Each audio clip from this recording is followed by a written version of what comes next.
Viewer beware, you're in for a scare.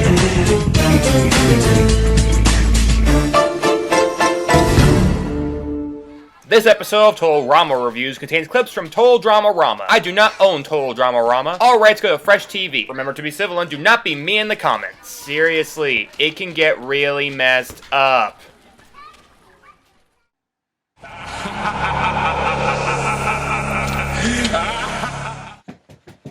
I'm here. Sorry guys, I missed the smoke train. That sounds like a euphemism for getting high. Forget I said that. And besides, who needs drugs to have a good time when you have the grand return of Total Rama Reviews? This is where I, as a super fan of Total Drama Island, look over its pint-sized spin-off to see how it measures up. And since we're still in the spookiest month of the year, we're gonna look over what is probably the most Halloween-oriented episode they have. That's a wrap. Yup, this one's about the kids going on a field trip to a museum and being frightened by a mummy. One of the classic movie monsters so popular, it got a downgrade remake twice over. So naturally a low bar for this episode to beat. Is this an episode to get wrapped up in, or is this a tomb that should have been left shut? We'll be cautious of any gas mask zombies. Wait, wrong usage of the word mummy. I digress. This is That's a Wrap. So we open with Chef announcing the class will be going on a field trip. And you'll never guess where. The museum! Okay, so we're stepping in a direction of writing these characters like actual kids. Because let's face it, museums are so boring the thought of going to them would terrify them to this degree. They're all scared of the museum, thanks to me. Oh, that's why, because Duncan continuously frightens them. And all in ways that make no sense for a 4-year-old. Well, okay, the bat one works fine. But for example, that suit of armor he terrorized them in. He's clearly neither big nor strong enough to move those arms nor wield that axe. Or when I jumped through that scary painting. Also him vandalizing that paint that obviously couldn't have been expensive. But when he did that, where exactly was he hiding? Do other paints have secret compartments behind them? Maybe that explains the three-dimensional paints from Day of the Doctor. Also, how many Doctor Who references can I make in this review? There's no place more fun to scare people than the museum. You've never scared me at the museum, and you never will. Just wait until the sucky outdoors. Also, that's gonna be my new screensaver. It's sure not creep people out. We aren't gonna see anything scary this time. We're just going to visit the pottery section. Yeah, I guess there's nothing scary about pottery, provided Patrick Swayze's not in the equation. And yeah, he was alive in that part movie, but what I take away from that scene is that pottery leads to death. Totally rational conclusion to come to. They go to the museum, and we do get a funny scene where every exhibit they go through to get to the pottery section is more frightening than the last. The Jurassic Park exhibit, the Annabelle exhibit, the Monster Squad exhibit. The heck kind of museum are they in? I visited that place more than Disneyland have given the chance. Chef, there's a new ancient mummy exhibit. Can I go see it? But Courtney wants to skip all of this awesomeness for an ancient Egypt exhibit, but Chef says no. Oh, I wanted to see a mummy. Maybe it'll be a mummy that makes Courtney scream for her mommy. Get it? It's almost the same word! Duncan, you are officially responsible for the worst jokes in Total DramaRama. Izzy, put it down. I can't! I love it so much! Then why don't you marry it? You can do that? No. Although both of those are still better jokes than this. I'm liking the twos today. Must be Tuesday. I still love you, awful desecration of comedy. We're gonna watch a 2-hour documentary on pottery. Pottery.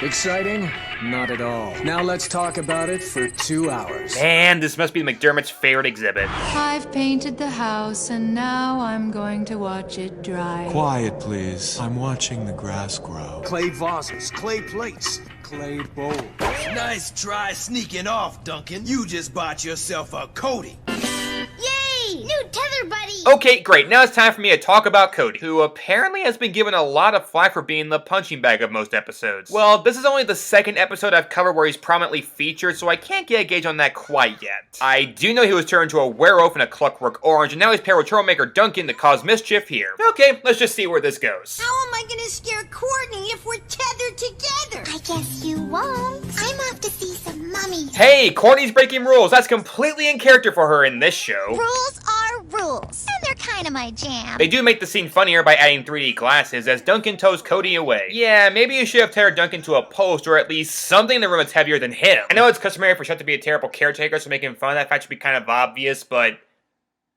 No, but it's about it's just fun to make fun of. So Duncan's plan is to scare Courtney with a mummy costume via Vincent adult man structure, which definitely won't attract attention from anyone else in the museum. What are you doing here? We all snuck out after you left. Yeah, we'd rather risk being scared than being bored to death. Again, props for making these kids act like actual kids for once. In fact, they're acting more age-appropriate than the cast of the Haunted Mess. What sense does that make? And Chef won't even know we're gone because Izzy had a great idea. Oh, kids, is this great or what?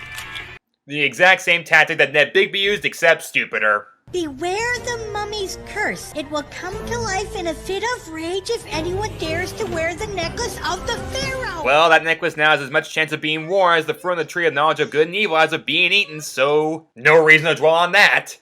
By the way, you're a very good reader for a 4-year-old. You even pronounce pharaoh correctly and everything. I'm telling you, there is nothing to be scared of in this museum, and nothing is cursed. So we can touch stuff? No, that's not what I said. Hey, free beef jerky! Cool! A magic tennis racket! Ooh, break that! Break this! Break those! And I thought Duncan did the most vandalizing. How is this museum still admitting this daycare? Can you keep it down? I'm trying to nap. I can feel you staring, Courtney. 5 stars. For Minnie Wednesday Addams right there. I'm excited for that movie, by the way. Here's the plan. We jump out and we scare the pants off Courtney. Let's hear you roar. Rawr. You sound like a newborn goat. Oh, I think my bunny slippers just ran for cover. Is that all you've got? Rawr. I'm not really used to scaring people. Sadly, Cody's about as interesting as Zephyr from Hunchback 2, but thankfully less irritating, so I'll give him a pass here. Mommy! Mommy, where? Plus, Cody's fear in these scenes does lead to misery towards Duncan, which makes the comedy work. Scare time! Ah! Don't worry. Mommy! Cody, stop! I don't know, I kind of like Cody's involvement in the episode. Whoa, hello, Shiny. Don't mind if I do. What are you doing? Just making our outfit more legit. This unleashes the power of Gozer, or the Egyptian equivalent of that, and the mummy wakes up.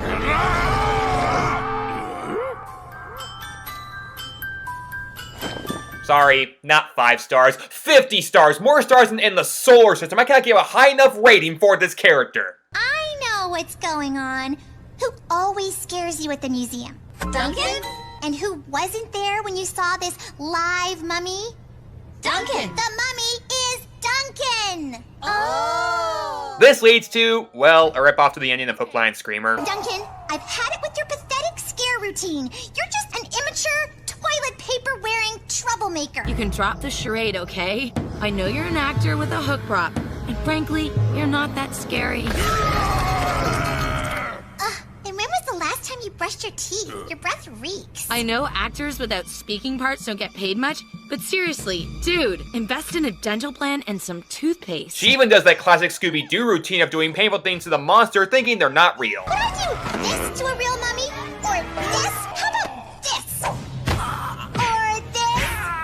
Or this? So she really thinks she's doing this to Duncan, meaning she's perfectly okay with maiming Duncan. Well, she maimed Noah over practically nothing. This doesn't surprise me, actually.